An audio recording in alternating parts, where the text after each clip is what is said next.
Üks hea reegel ütleb, et tarvitage, kuid ärge kuritarvitage. Kuid seda viimast me suvisel ajal just nimelt kipumegi tegema.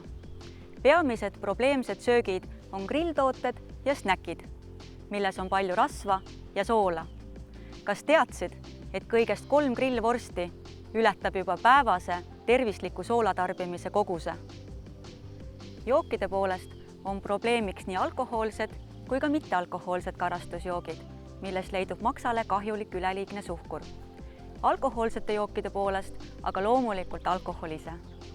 Selleks, et alkohol hakkaks meie maksa kahjustama, ei pea me olema alkohoolikud. Juba 1-2 pudelit siidrit päevas mõjub maksale kurnavalt.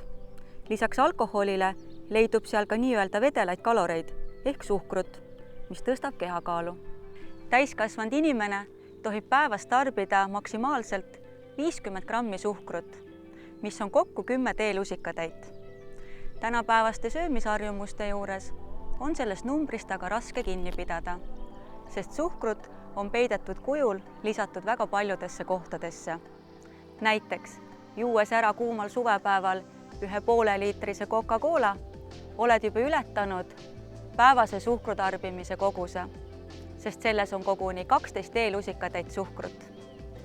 Suvisel aiapeol võid peidetud suhkrut leida veel ketšupist ja teistest kastmetest, marinaadis grilllihast, leivast ning isegi toorsalatist. Aga kuidas aru saada, et sinu maks on väsinud? Esimese hoobi maksaväsimuse korral saab seedesüsteem. Hommikuse pohmelli tundmine, raskus tunne ülakõhus ja kõhugaasid on märgid, millele tasub võimalikult varakult tähelepanu pöörata. Organism on tervik ja kõik on kõigega seotud. Seedeprobleemid aeglustavad ainevahetust ja mida aeglasem on ainevahetus, seda paremini kasvab ülekaal. Ja ülekaaluga on Eestis kehvad lood. Tervise Arengu Instituudi andmetel on iga teine eestlane ülekaaluline või koguni rasvunud. Öeldakse, et sa oled see, mida sa sööd, ja see, mida sa sööd, võib kas pikendada või lühendada meie eluiga.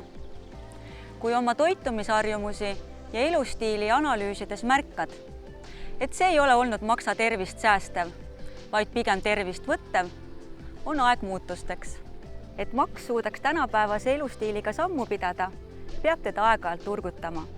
Selleks sobib hästi maksa kaitsev ja toetav preparaat Liberta. Liberta sisaldab 3 põlvkonna kõige tõhusamaid maksatoetajaid. Võimast antioksudantset harilikku maarjuhakat, mis toetab ja ergutab seedimis- ja puhastumisprotsesse, kolliini, mis aitab toetada rasvade ainevahetust ning metioniini, mis parandab maksafunktsioone. Kuigi suur suvi tundub veel mägede taga, on just praegu paras aeg tegeleda maksatöö toetamisega. Möödugu see suvi maksasõbralikult, ilma suuremate seedehäirete ning lisakilodeta.